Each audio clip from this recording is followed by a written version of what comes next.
Mask लगा लो। जी जी, जय माता दी। यहाँ मंदिर परिसर में आने के बाद कोविड गाइडलाइंस की हर पालना होती है। मास्क और सैनिटाइजेशन का यहाँ विशेष प्रबंध है। और हमारे साथ भाई साहब हैं। भाई साहब, यहाँ किस तरह कोविड गाइडलाइंस का पालन करवाते हैं? जैसा कि आपने मुझे टोका, हर किसी को आप टोकते होंगे। हम लोग की तो लगभग 1 मीटर की दूरी के हिसाब से डिस्टेंस बनाए रखें जी और स्वच्छता का ध्यान रखें, हाथ वगैरह हैंड वॉश करके आए। जी। तो सैनिटाइजर लगा हुआ है, सैनिटाइजर लगा के अपने लगा के जाए, इस तरह की गाइडलाइन से दी जाती है। और अभी इस समय कितने दर्शनार्थी माँ के दर्शन करने के लिए आ रहे हैं? जैसे अभी ये श्राद्ध पक्ष चल रहा है, हाँ, हाँ। तो ज़्यादा करके संडे को ज़्यादा भीड़ रहती है, बाकी मध्यम चलती रहती है। अभी थोड़ा बारिश नारिश इसके हिसाब से थोड़ी भीड़ कभी कम है जी। जय माता दी। चलती रहती है। जय माता दी।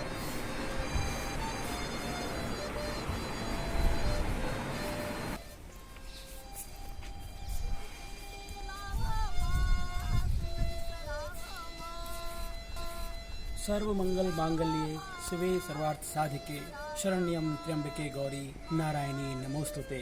मैं माँ नारायणी की शरण में हूँ। माँ, मुझे आप अपनी शरण प्रदान करें। मैं आपको भव्य दिव्य त्रिपुरा सुंदरी माँ दरबार में लेकर आया हूँ। मैं चाहता हूँ पहले आप माँ के दर्शन करें और उसके बाद मैं आपको माँ की जीवन से जुड़ी कुछ कहानियाँ, कुछ किंवदंतियाँ और इस मंदिर की बहुत सारी बातें बताऊँगा। तो सबसे पहले आप माँ के दर्शन करें।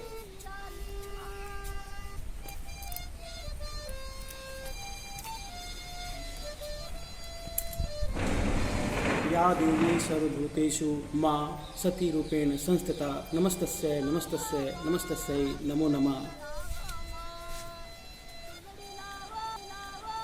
आदि शक्ति सती का ये मंदिर है, आदि मंदिर है। मैं आदि मंदिर त्रिपुरा सुंदरी में हूँ। मैं एक बार फिर से पुनः माता के चरणों में सादर प्रणाम करता हूँ और आपको मैं वो कहानी सुनाता हूँ जिसमें सती ने जब अपना अग्नि स्नान किया था और उसके बाद उनकी उंगली का एक हिस्सा यहाँ बांसवाड़ा में गिरा था, जिसके बाद यहाँ पर एक मंदिर का निर्माण कराया गया जो आदि शक्ति के नाम से जाना जाता है। आइए मेरे साथ में माँ की परिक्रमा करते हुए ये आपको पूरी कहानी सुना देता हूँ। आदि शक्ति का ये रूप भक्तों पर हमेशा से ही फलदायी रहा है। यहाँ हर मनोकामना पूर्ण होती है। कहते हैं कि यहाँ पर 3 दुर्ग यानी 3 पुरी, शक्तिपुरी, शिवपुरी और विष्णुपुरी थे। इन अधिष्ठात्री देवी यानी इन तीनों की जो देवी थी वो त्रिपुर सुंदरी के नाम से यहाँ पर आशीर्वाद अपना हमेशा भक्तों पर बनाए रखती हैं।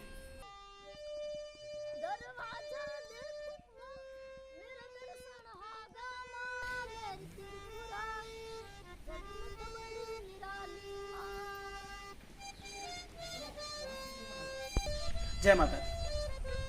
माँ के भवन के जीर्णोद्धार की कथा बड़ी रोचक है।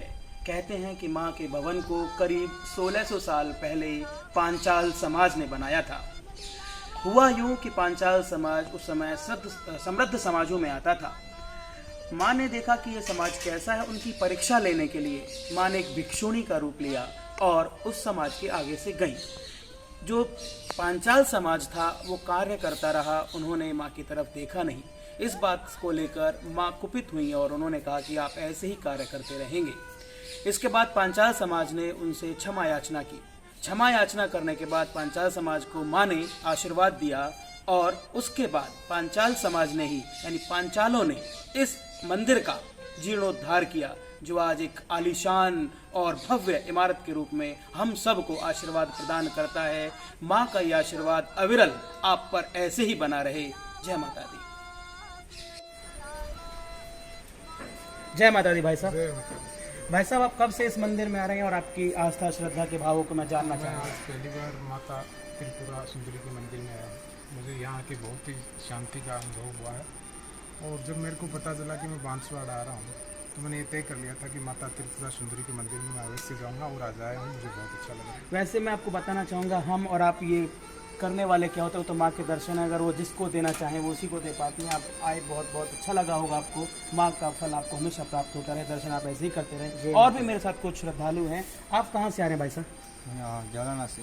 अच्छा, आप हमेशा से ही माँ के दर्शन करते आ रहे हैं? हमेशा हर मनोकामना पूरी होती है तो कभी दर्शन करने आते रहते। आप भाई साहब, क्या नाम है आपका? परमजीत। परमजीत जी, आप कब से आ रहे हैं यहाँ पर? पहली बार आया। अच्छा अच्छा, कैसा लगा माँ के दर्शन करके? कुछ लगा आस्था और श्रद्धा के भाव जागे? बहुत अच्छा लगा मेरे को देख के और हर इच्छा पूरी होती है इसमें। माँ हमेशा आप पर हमेशा अपनी कृपा बना के रखे। जय माता दी। ये तो नाम छोड़ देगा।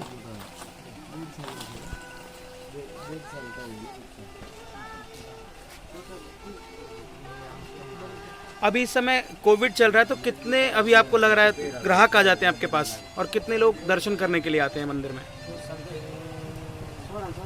लगभग बैग में चलता रहता है। अच्छा, बैग में चलता रहता है और ज़्यादा भीड़ भी नहीं होती है और नॉर्मली भी नहीं रहता है, सामान्य चलता रहता है। पर धीरे धीरे अनुसार खुल भी जाएगा। बहुत बढ़िया।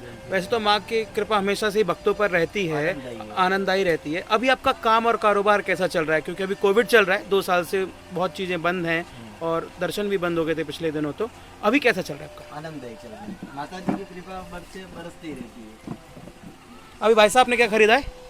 मैंने ये लिया है हाथ के लिए धागा, अच्छा, बहुत ही बेहतरीन होता है। ओके। कहाँ से आए हैं आप? मैं तो दिल्ली से आया हूँ अच्छा, और मैं स्पेशली आया था काम से, मगर यहाँ आया तो पूरा मंदिर में आके तो लाल वाला और मैंने दर्शन किया।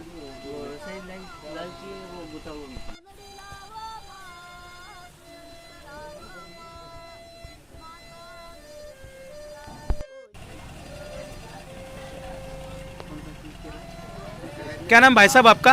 मेरा नाम अनिल। अनिल जी, कहाँ से आए हैं माँ के दर्शन करने आप? नोएडा से। ओके, और आपने ये क्या लिया है? ये हाथ में पहनने के लिए लिया है, यहाँ का बढ़िया चीज़ है ये।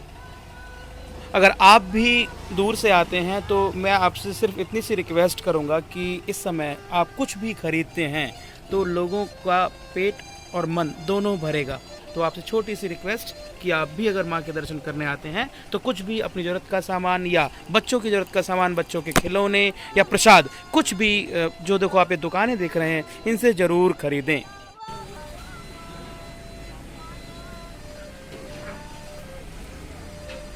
प्यार से परोसा हुआ हर भोग माँ को प्रिय है, लेकिन कहा यह भी जाता है कि माँ को मीठा अत्यंत प्रिय होता है। तो मंदिर के बाहर का जो प्रांगण है वहाँ मीठे की, हम तो इसे स्थानीय भाषा में चनौरी कहते हैं और चिलुआ कहते हैं।